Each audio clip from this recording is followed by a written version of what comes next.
बदलापुर में 2 छात्राओं के साथ हुई विभत्स घटना ने सरकारी और निजी स्कूलों में छात्राओं की सुरक्षा का प्रश्न खड़ा कर दिया है। इसी के मद्देनजर नवी मुंबई महानगर पालिका स्कूलों और निजी स्कूलों की सुरक्षा को लेकर जरूरी कदम उठाने की मांग को लेकर नवी मुंबई भारतीय जनता पार्टी महिला मोर्चा अध्यक्षा माधुरी सुतार ने एक शिष्टमंडल के साथ नवी मुंबई मनपा आयुक्त डॉक्टर कैलाश शिंदे से मुलाकात की, जहां इस अवसर पर अतिरिक्त आयुक्त सुनील पवार, शिक्षण विभाग की उपायुक्त खिल्लारे, शिक्षणाधिकारी अरुणा यादव मौजूद थीं। साथ ही शिष्टमंडल में मौजूद थे नवी मुंबई भारतीय जनता पार्टी महिला मोर्चा जिला सदस्य रुचिता करपे, सचिव रीमा रिडलान, प्रमिला सुरवे, नेरुल मंडल महामंत्री अनीता पाटिल और सुष्मिता भोसले एवं भारतीय जनता पार्टी महिला मोर्चा की असंख्य सदस्य। इस बैठक में माधुरी सुतार ने प्रशासन को अवगत करवाते हुए कहा कि जब उन्होंने शिरोमणि गांव स्थित नवी मुंबई महानगर पालिका स्कूल क्रमांक 15 और 101 प्राथमिक और माध्यमिक विद्यालय का दौरा किया तो वहां की चरमराती व्यवस्था को देख वे दंग रह गयीं। उन्होंने कहा कि इस दौरे के दौरान काफी सारी कमियां इन स्कूलों में उजागर हुई। उन्होंने अपना निवेदन आयुक्त को सुपुर्द करते हुए उन तमाम समस्याओं की निराकरण की मांग की। बता दें कि अपने निवेदन के जरिए माधुरी सुतार ने जिन मुद्दों को प्रकाश में लाया उसमें शामिल है स्कूल के शौचालय के बाहर महिला स्वच्छता कर्मचारी की कमी, महानगर पालिका स्कूल क्रमांक 15 में 600 छात्रों की संख्या और 3 शौचालयों के लिए सिर्फ 2 महिला कर्मचारियों की मौजूदगी से छात्राओं की सुरक्षा का भय, 193 छात्रों की महानगर पालिका स्कूल क्रमांक 101 में 3 शौचालय के लिए सिर्फ 1 महिला कर्मचारी होने से छात्राओं की सुरक्षा का डर, स्कूल क्रमांक 15 में 2 शिक्षकों की कमी के चलते तुरंत शिक्षकों की भर्ती की मांग।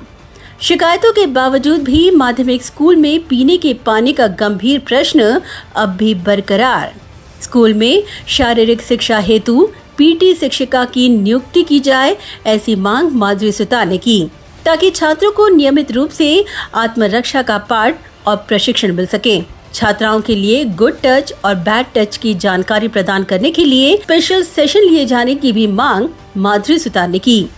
शिक्षकों, छात्रों और अभिभावकों के बीच आपसी सुसंवाद के लिए सुसंवाद बैठक लेने की भी उन्होंने मांग की।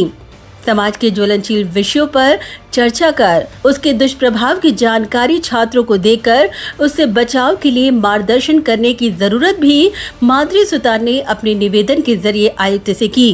विद्यालय में कार्यरत सभी महिला और पुरुष श्रमिकों का सत्यापन कराकर नियुक्ति की जाए, ऐसी मांग भी उन्होंने रखी। स्कूल में सीसीटीवी कैमरा लगाए जाएं। जिन स्कूलों में सीसीटीवी कैमरा लगाने की योजना है वहां पर कैमरे ठीक से संचालित हैं या नहीं, ये भी सुनिश्चित किया जाए। वहीं उन्होंने ये भी कहा कि यह सुनिश्चित किया जाए कि सरकार द्वारा दिए गए निर्देशों का हर स्कूल में पालन किया जा रहा है या नहीं।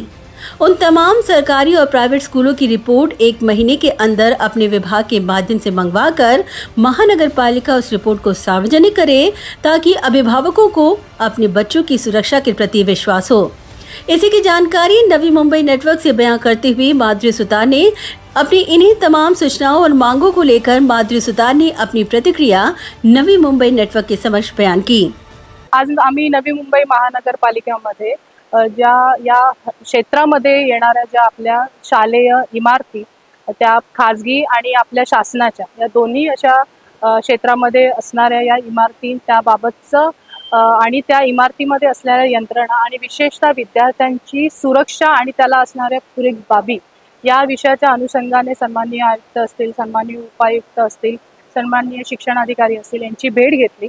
त्यांच्या निदर्शनास बहुतेक बाबी ह्या आम्ही निदर्शनास आणून दिल्या आणि त्याच्यामध्ये महत्त्वाचे म्हणजे आपल्या ज्या शाळेच्या इमारती आहेत त्याच्यामध्ये जे स्वच्छतागृह आहेत त्याच्यामध्ये महिला स्वच्छता कर्मचारी यांची अत्यंत आवश्यकता आहे आणि ज्या ज्या ठिकाणी म्हणजे फ्लोर वाईज जर स्वच्छतागृह असेल तर त्या स्वच्छतागृहामध्ये प्रत्येक त्या स्वच्छतागृहाच्या बाहेर त्या स्वच्छता कर्मचारी महिला म्हणून उपस्थित असायला पाहिजे, ती आवश्यकता आहे आणि ही काळाची गरजही आहे। आणि ज्या ज्या ठिकाणी अशी यंत्रणा नसेल तर तिथे ती कटाक्षाने महिला आणि त्या मुलींच्या सुरक्षिततेच्या दृष्टिकोनातून राबवावी अशा आम्ही तिथे सूचना केल्या। शाळांमध्ये CCTV कॅमेरे हे अद्याप त्याची उपाययोजना केलेली नाही. काही ठिकाणी जर लावलेले आहेत तर व्यवस्थित ते कार्यान्वित आहेत की नाही याची देखील तपासणी करावी अशी आम्ही त्यांना सूचना केलेल्या आहेत. शिक्षक बहुतेक शाळांमध्ये महानगरपालिकेच्या शाळेमध्ये शिक्षकांची ही कमतरता आहे. पटसंख्या काही वर्गामध्ये 100हून अधिक आहे. अशा विद्यार्थ्यांमध्ये शिकवण्याचं दडपण किंवा प्रेशर म्हणा त्या शिक्षकांवर येत असतं. त्यामुळे लवकरात लवकर अशा शिक्षकांची भरती त्या शाळेमध्ये व्हावी. विशेषतः नवी मुंबई महानगरपालिका शाळा क्रमांक 14 आणि 15 या दोन्ही इमारतीमध्ये मी आज भेट दिली आणि तेथील ज्या समस्या आहेत त्या देखील इथे निदर्शनास आणून दिल्या. म्हणजे तिथे पाण्याची टाकी नाहीये. काही ठिकाणी तर जवळजवळ 15 ऑगस्ट पासून त्या विद्यार्थ्यांना पिण्याच्या पाण्याची सोय झाली नाहीये. स्ट्रक्चर ऑडिट शाळा क्रमांक 15ची वारंवार मागणी करण्यात आलेली आहे. अजूनही त्या स्ट्रक्चर ऑडिटचा रिपोर्ट देऊन त्या शाळेच्या बाबतीत म्हणजे केवळ ती एकच शाळा नाही तर नवी मुंबई क्षेत्रामध्ये हद्दीमध्ये येणाऱ्या ज्या काही शाळा असतील त्या सगळ्या शाळांचा स्ट्रक्चर ऑडिट होणं हे फार आवश्यक आहे. कारण तिथे शिकणारे जे विद्यार्थी आहेत ते त्यांची जबाबदारी देखील त्या पूर्ण शाळेवर असते. त्यामुळे ते देखील होणं फार गरजेचं आहे. वहीं उन्होंने अभिभावकों, बच्चों और शिक्षकों के आपसी संवाद कायम रहे इस दिशा में सखी सावित्री व्यवस्थापन समिति की तत्काल नियुक्ति की भी मांग की. आजकाल जे वातावरण आहे की पॅरेंट्स हे वर्किंग असतात किंवा धावपळीच्या या युगामध्ये आजकाल पालक, विद्यार्थी आणि शिक्षक यांचा संवाद होत नाहीये. त्याच्यामुळे अनेक घटना आपण इतर परिसरामध्ये देखील झालेल्या पाहतो. त्याच्यामध्ये मुलांच्या वर येणारं दडपण असो किंवा कुठल्या तरी दडपणाखाली येऊन त्याने स्वतःला घात करणं, आत्महत्या करणं किंवा इतरांना त्रास देणं, व्यसनाधीन होणं, अशा प्रकारच्या ज्या घटना ह्या मुलांमध्ये वाढत चाललेल्या आहेत. त्याच्यासाठी पूर्वी देखील आम्ही मुलांचं, पालकांचं आणि त्या पाल्याचं हे काउन्सिलिंग होणं, एक हेल्दी कन्व्हर्सेशन त्यांच्यामध्ये व्हावं अशी समितीची देखील मागणी केलेली. पण त्या समितीचं अद्यापही त्याच्याबद्दलचं नियोजन किंवा त्याच्याबद्दल कुठेतरी ती समिती गठच झालेली आहे असंही दिसून आलेलं नाही. त्याचबरोबर प्रत्येक शाळेमध्ये या समितीची गरज आहे त्या समितीचं देखील गठन झालेलं नाही असं निदर्शनास आलं. माधुरी सुतार ने कहा कि सभी स्कूल बसों में महिला कर्मचारियों की नियुक्ति नवी मुंबई महानगर पालिका द्वारा अनिवार्य तौर पर की जाए. ज्या क्षेत्रातील मुलं हे बसने प्रवास करत असतील तर त्या बसमध्ये महिला कर्मचारी ही ती अटेंडिव्ह म्हणून म्हणजे मुलांना घेतल्यापासून ते मुलांना घरी पोहोचण्यापर्यंत पूर्ण जबाबदारी त्या महिलेवर, त्या कर्मचाऱ्यांवर असते. आणि अशा परिस्थितीत महिला कर्मचारी त्या बसमध्ये असणं हे फार आवश्यक आहे आणि त्याची देखील पडताळणी किंवा त्याची देखील नियमावली असावी आणि ती आहे. त्या अनुषंगाने ठोस कारवाई होत आहे की नहीं हे देखील प्रशासनाने पाहिलं पाहिजे.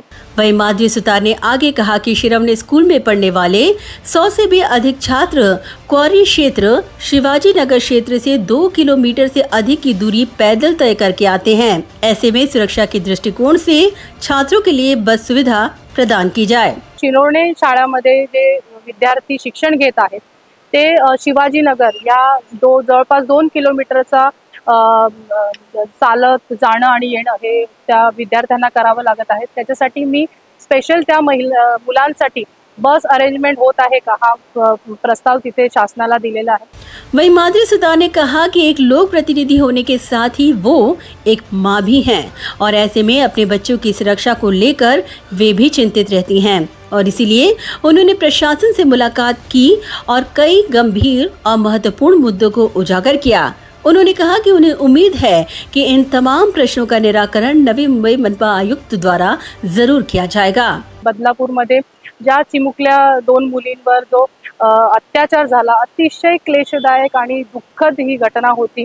कारण ही समाजामध्ये कुठेतरी ही लागलेली वाळवी आहे, कीड आहे की ज्याच्यामध्ये अशा प्रकारचे जे मानवी जे अत्याचार करत आहेत तर त्यांच्यामध्ये ही विकृती त्या माणसांमध्ये आहे. तर ही विकृतीला आळा बसणं हे फार गरजेचं आहे आणि हे केवळ मला वाटतं सरकार किंवा प्रशासनाचं काम नाही. मला वाटतं हे आपण एक जागरूक नागरिक बनून अशा प्रकारच्या समाजामध्ये होत असणाऱ्या घटनांबाबत आपण देखील सतर्क राहणं आणि पालक म्हणून मला वाटते मी सुद्धा एक आई आहे त्यामुळे मुलांची त्या पद्धतीने काळजी घेणं, त्या पद्धतीने त्यांच्याशी काउन्सिलिंग करणं आणि त्या पद्धतीने आपण जर मुलं शाळेमध्ये पाठवत असेल तर कुठल्या प्रकारच्या त्या भौतिक सुविधा किंबहुना जे तिथे कर्मचारी शाळेमध्ये अपॉइंट केले जातात त्यांचं कॅरेक्टर सर्टिफिकेट हे तपासूनच त्यांनी तिथे अपॉइंट केले आहे की नाही, या सगळ्या गोष्टी तपासणं देखील आपली जबाबदारी आहे. मला वाटते या अशा अनेक विषयांना घेऊन आज आम्ही इथे भेट दिली आणि निश्चितच ह्या लवकरात लवकर त्यांची अंमलबजावणी प्रशासनामार्फत होईल अशी आम्हाला आशा. Bureau report, Navi Mumbai network.